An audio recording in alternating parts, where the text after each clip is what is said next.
Ya kalau misalkan kita buka di sini dalam hatinya kawan-kawan nih, aduh, memang perjuangannya luar biasa lah. Itu sudah menyerap kurang lebih 310 tenaga kerja asing Oke, dan wow. kurang lebih 17.000 tenaga kerja dalam negeri.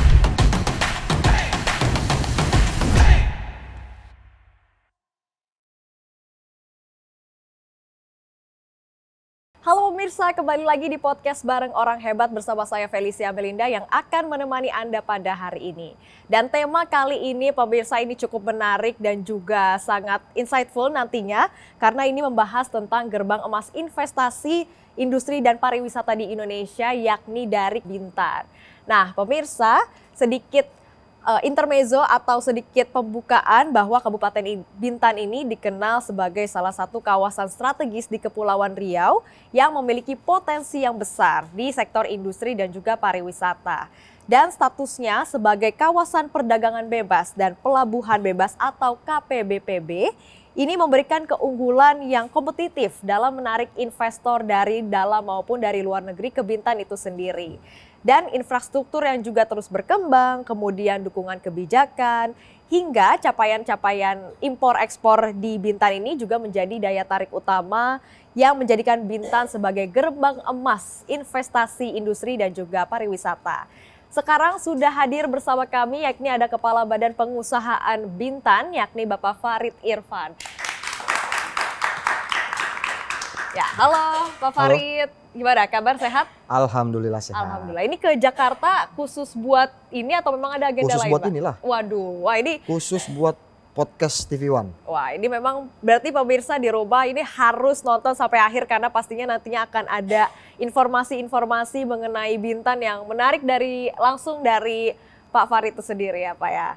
Oke Pak, mungkin kita bisa langsung mulai aja nih tanya-tanya mengenai Bintan sebagai gerbang emas investasi, industri dan juga pariwisata ya Pak ya. Ya. Dari kisahnya Pak Farid sendiri bagaimana nih Pak dalam memimpin Bintan itu sendiri sampai akhirnya sampai sekarang ini? Ya, jadi perjuangan saya memimpin Bintan ini cukup unik. Oke. Di mana saya harus menghadapi atau memimpin satu lembaga yang masih dalam tahap proses. Oke. Jadi lika-liku dinamikanya luar biasa.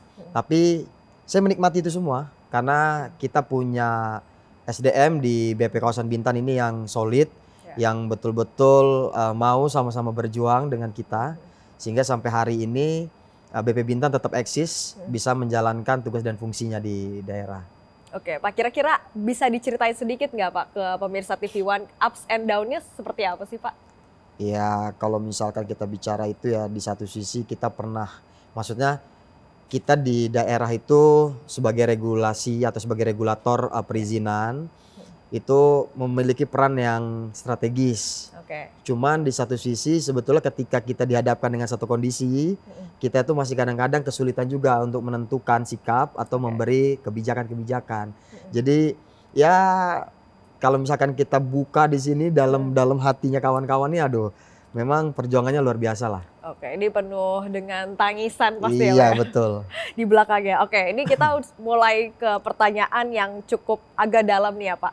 Kira-kira menurut Pak Farid bagaimana Pak BP Bintan ini memastikan pembangunan infrastruktur dan juga kebijakan yang ada dan ini bisa mendukung para investor juga untuk berinvestasi di sini dan juga memberikan manfaat nyata untuk masyarakat lokal Pak? Ya, jadi kami di BP Bintan itu konsisten di setiap tahunnya melakukan peningkatan-peningkatan dan juga membuka akses-akses baru terhadap kawasan-kawasan berpotensi. Nah, jadi memang di setiap tahun kita selalu menganggarkan kegiatan untuk pembangunan infrastruktur penunjang. Di salah satunya adalah yang paling krusial itu adalah jalan. Sehingga nanti ketika infrastruktur jalan ini bisa kita buka, semua akses bisa terkoneksi, itu akan mempermudah investasi masuk dan juga mempermudah aktivitas masyarakat tentunya. Kita harapkan masyarakat bisa menyentuh juga manfaat dari pembangunan atau pengembangan yang dilakukan oleh BP Kawasan Bintan. Oke Pak, itu kan mengenai jalan ya Pak ya. Berarti kan ini berbicara soal transportasi dan juga infrastruktur ya Pak. Kira-kira sejauh ini apa fasilitas logistik yang sudah disiapkan oleh BP Bintan itu sendiri Pak? Iya, kalau misalkan yang sudah kami siapkan itu tentu di Bintan itu kita ada 2 pelabuhan yang sudah menjadi pelabuhan bebas, yang sudah mendapatkan penunjukan secara langsung dari Kementerian Perhubungan sebagai pelabuhan bongkar muat, pelabuhan bebas. Itu ada satu dikelola oleh PT Pelindo, dan yang satunya lagi dikelola oleh swasta, oleh PT Bintan Inti Industrial Estate. Nah, di mana dua pelabuhan ini menjadi pintu masuk utama menuju kawasan Free Trade Zone Bintan. Dan kita juga sejauh ini sudah membangun kurang lebih mungkin sekitar 100 km lebih infrastruktur jalan yang sudah kita bangun. Itu juga bertujuan untuk mempermudah mobilitas para pelaku usaha agar roda ekonomi di daerah Bintan, terutama di kawasan Free Trade Zone Bintan ini bisa tetap lancar jaya. Gitu. Oke, dari fasilitas pelabuhan tadi ya Pak, ada 2 pelabuhan ya Pak ya? Betul. Dan juga fasilitas lainnya kira-kira kondisinya sekarang seperti apa Pak? Ya, kondisi existing sekarang berjalan baik gitu ya. Walaupun di satu sisi kami, BP Kawasan Bintan tentu berharap suatu saat dengan kebijakan pemerintah pusat, dukungan kebijakan pemerintah pusat, kami bisa mengembangkan dan membangun pelabuhan milik kami sendiri. Di mana kami harapkan dengan kami bisa mengelola dan membangun pelabuhan sendiri, itu jauh akan lebih bisa mempermudah dan meringankan beban para pelaku usaha yang berinvestasi di kawasan Free Trade Zone Bintan. Oke, selain tadi pelabuhan, kemudian juga jalan, kira-kira akan ada infrastruktur lainnya yang mungkin dibangun dalam waktu dekat ini Pak? Iya, kalau misalkan penunjang lainnya, infrastruktur penunjang lainnya yang kita akan bangun itu, kita lagi juga mengawal ada satu bandara internasional yang sudah berproses saat ini di daerah Bintan untuk nanti bisa menjadi salah satu akses masuk para wisatawan mancanegara maupun akses logistik yang memang membutuhkan moda transportasi pesawat. Setelah itu juga kita sedang mencoba mempersiapkan beberapa konsep gitu ya, terkait dengan pelabuhan penumpang dan lain-lain, di mana kami berharap ketika ini bisa nanti dieksekusi betul-betul membuat mudah para pelaku usaha maupun turis mancanegara masuk mengeksplor kawasan Free Trade Zone Bintan kita. Oke, berarti kalau dari strategi BP Bintan sendiri seperti apa Pak untuk menarik para investor untuk berinvestasi? Jadi sebetulnya kalau strategi kita nggak muluk-muluk, bahwa sekarang kita coba untuk berkata jujur lah terhadap dunia bahwa memang Bintan ini memiliki potensi. Kita tidak perlu melebihkan atau mengurangi apa yang ada di Bintan hari ini. Bahwa memang Bintan ini berada di posisi geografis yang sangat strategis. Seperti kita ketahui, Bintan ini berada di Selat Malaka, di mana Selat Malaka ini adalah salah satu selat paling sibuk di Indonesia. Dihimpit oleh 2 negara tetangga yaitu Malaysia dan Singapura. Jadi kita berharap dengan hal tersebut juga menjadi daya tarik tersendiri bagi para pelaku usaha, terutama penanam modal asing (PMA) untuk datang berkunjung dan berinvestasi di kawasan Free Trade Zone Bintan. Oke Pak, ini ngomong-ngomong soal energi dan juga keberlanjutan ya Pak ya. Ini saya dengar kalau BP Bintan ini juga mulai menerapkan konsep ramah lingkungan, misalnya lampu jalan tenaga surya. Itu sudah sejauh mana Pak penerapan energi terbarukan ini? Jadi kalau kita bicara terkait dengan penerapan energi terbarukan, memang sudah berapa tahun terakhir kami di BP Kawasan Bintan mulai melakukan bentuk-bentuk upaya mendorong peralihan tersebut dari yang tadinya konvensional menjadi energi yang terbarukan. Nah sekarang mungkin yang sudah terlihat jelas itu lampu jalan di PJU kita di kawasan Free Trade Zone itu sekarang sebagian besar sudah beralih menjadi tenaga surya. Yang tadinya konvensional menjadi PJUTS, menjadi tenaga surya.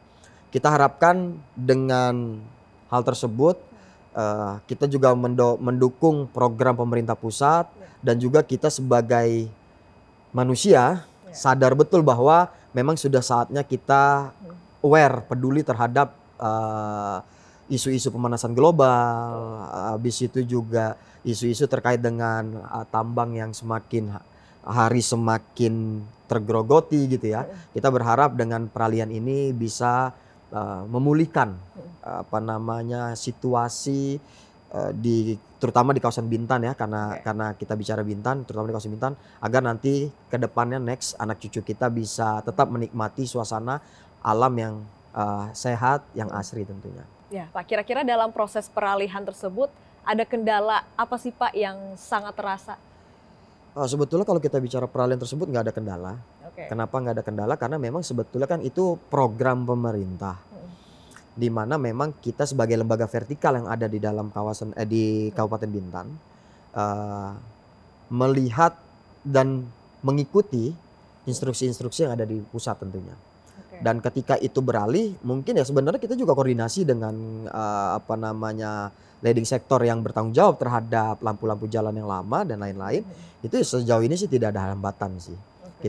Kita kebetulan kan Bintan ini masih dalam tahap pembangunan ya. Oke. Mungkin masih sekitar 80% itu masih kawasan alami gitu ya. Jadi kita juga dalam membangun itu tidak menemukan kendala-kendala yang berarti sih.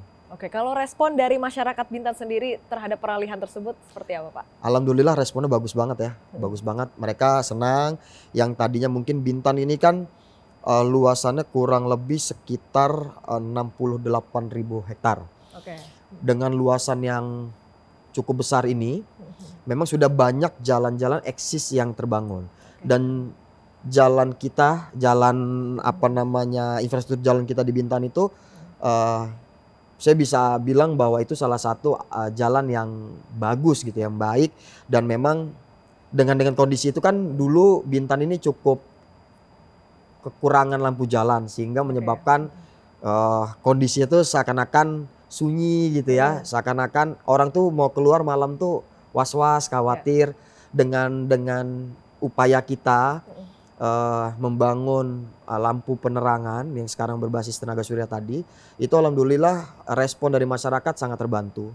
Karena yang akhirnya mereka juga sekarang yang beraktivitas di malam hari itu mobilitasnya sangat terbantu dan jadi nyaman ya. Kan kita khawatir juga ketika gelap ini tingkat kejahatan juga bisa memicu tingkat kejahatan untuk meningkat gitu. Benar-benar. Berarti nantinya untuk energi terbarukan ini akan diperluas ke seluruh wilayah Bintan ya Pak ya? Tentu, ini akan menjadi program berkelanjutan di mana kita akan tetap konsisten untuk kedepannya menggunakan hal-hal yang menjadi energi terbarukan atau green zone tadi. Oke, Pak, ini mengenai kawasan KPBPB Bintan nih Pak. Bisa diceritakan nggak Pak, bagaimana infrastruktur di kawasan KPBPB tersebut mendukung aktivitas industri di sana Pak? Ya, jadi memang di kawasan kita itu, di Free Trade Zone Bintan terutama, itu kita ada satu kawasan namanya kawasan industri Bintan Inti Industrial Estate. Oke. Di mana itu adalah salah satu leading sektor kami di Bintan. Karena mereka sudah menjadi sebuah kawasan industri, sudah eksis dan memang sudah memiliki cukup banyak tenan. Sehingga aktivitas mobilitas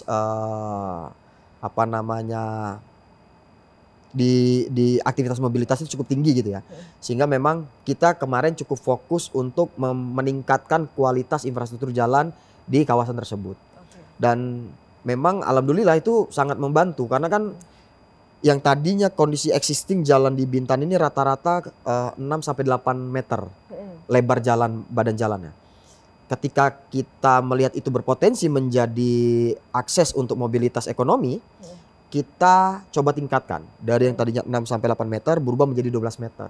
Di mana 12 meter ini menjadi standar untuk mobil-mobil industri itu lalu lalang seperti kontainer, truk dan lain-lain gitu ya. Itu yang udah kita lakukan sekarang. Oke, berarti fokus dari Bintan Inti Industrial Estate itu apa Pak? Jadi Bintan Inti Industrial Estate ini adalah salah satu leading sektor kita. Mereka adalah sebuah kawasan industri, gitu ya. Di dalamnya itu ada berbagai macam tenan, berbagai macam investasi industri, mulai dari manufaktur, habis itu ada halal hub dan industri-industri lainnya yang ada dalam sana.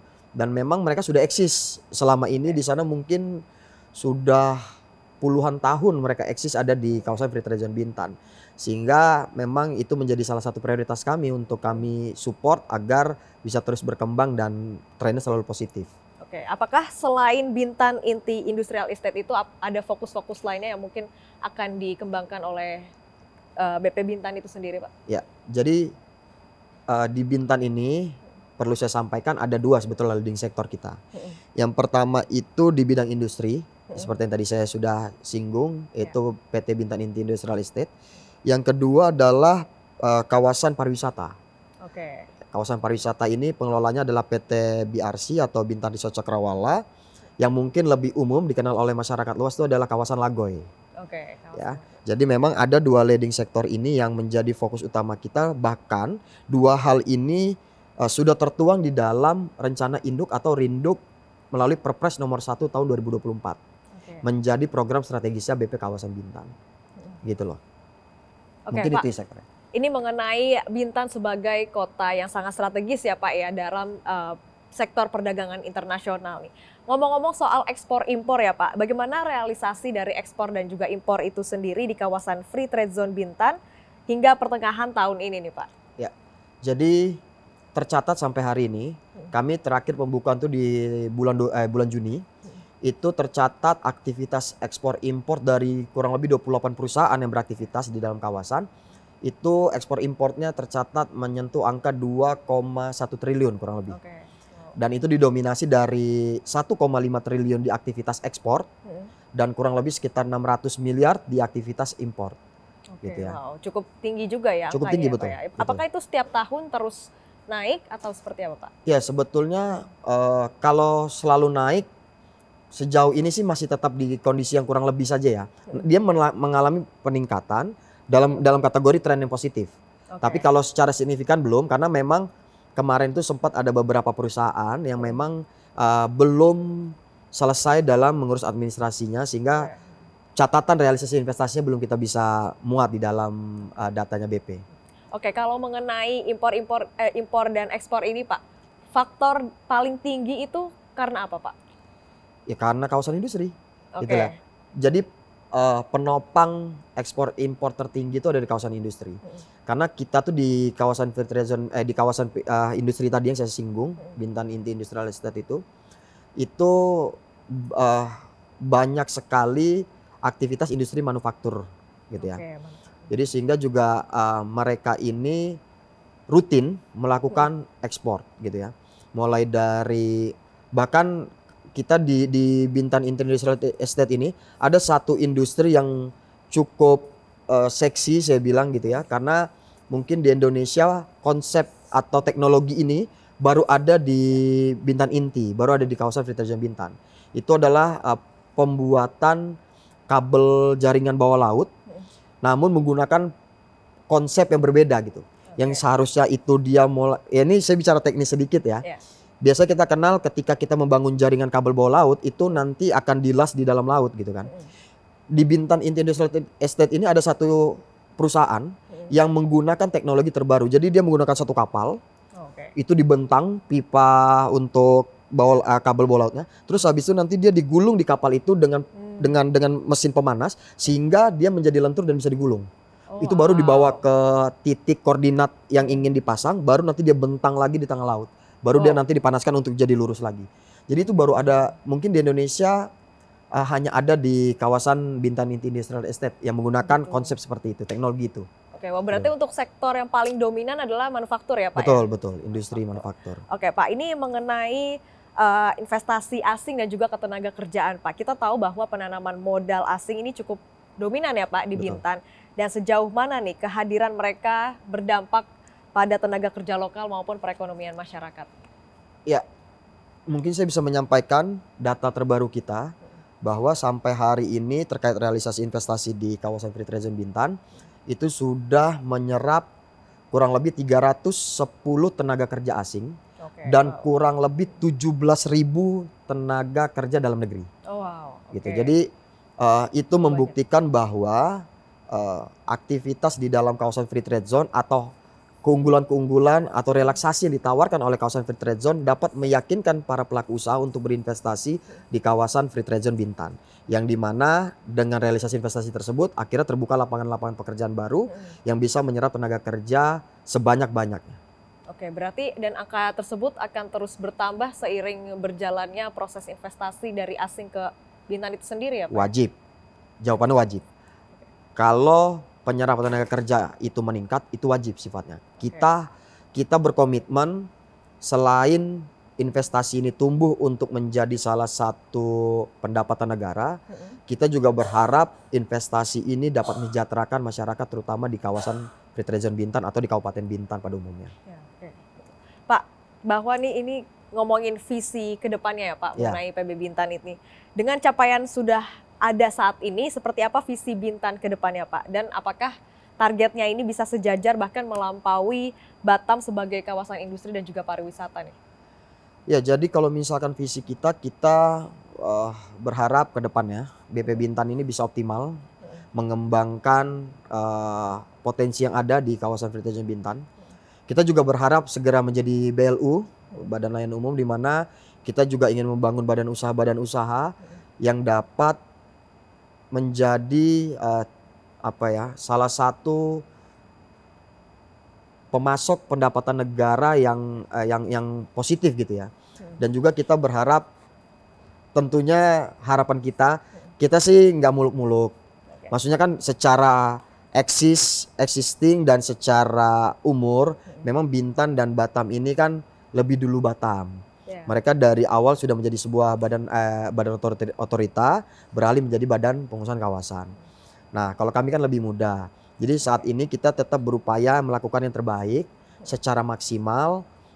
Targetnya bukan mengejar Batam, targetnya betul-betul bermanfaat bagi bangsa dan negara ini, itu aja sih. Oke, kira-kira seberapa yakin atau berapa persen Bapak yakin bahwa Bintan ini akan menjadi kota yang berkembang pesat untuk menjadi sektor industri dan juga pariwisata di Indonesia, Pak? Kalau pertanyaannya berapa yakin Bintan bisa maju gitu ya, atau menjadi kawasan yang memiliki kawasan industri dan pariwisata yang berkembang,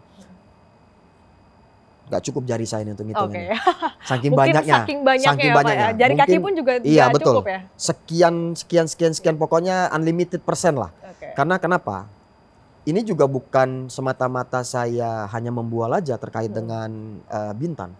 Bintan ini Mbak, bisa saya sampaikan bahwa salah satu kabupaten paling berpotensi yang ada di Kepulauan Riau gitu ya. Dengan posisi yang strategis seperti saya sampaikan tadi, Bintan juga adalah salah satu kabupaten yang hari ini itu berada di antara ibu kota provinsi dan kota Batam. Ya, seperti kita ketahui bahwa kota Batam sudah maju lebih dulu, gitu ya. Dan ibu kota provinsi Kepulauan Riau itu adalah Tanjung Pinang. Jadi Kabupaten Bintan ini itu dihimpit antara Tanjung Pinang dan kota Batam.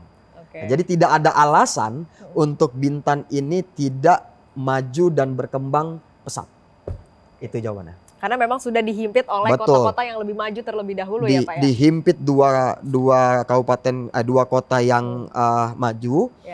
Habis itu dihimpit oleh dua negara juga yang maju. Yang sama gitu. maju juga. Betul. Ya Pak. Jadi sangat diuntungkan, wajib maju.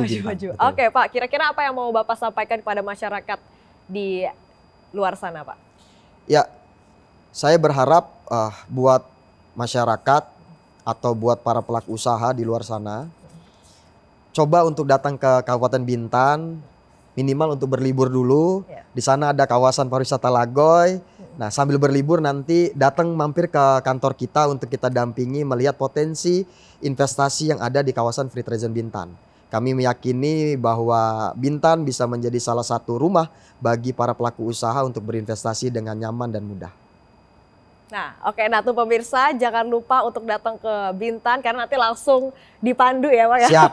Langsung dipandu untuk jalan-jalan keliling Bintan. Oke Pak, ini gak terasa kita sudah ngobrol lama banget. Tapi waktu kita harus terhenti sampai sini, dan pemirsa tadi kita juga sudah mendengar pernyataan dan juga insight dari Pak Kepala Badan Pengusahaan Bintan yakni Pak Farid mengenai bagaimana BP Bintan ini menyiapkan infrastruktur, kemudian mendukung investor, sekaligus menghadirkan manfaat untuk masyarakat.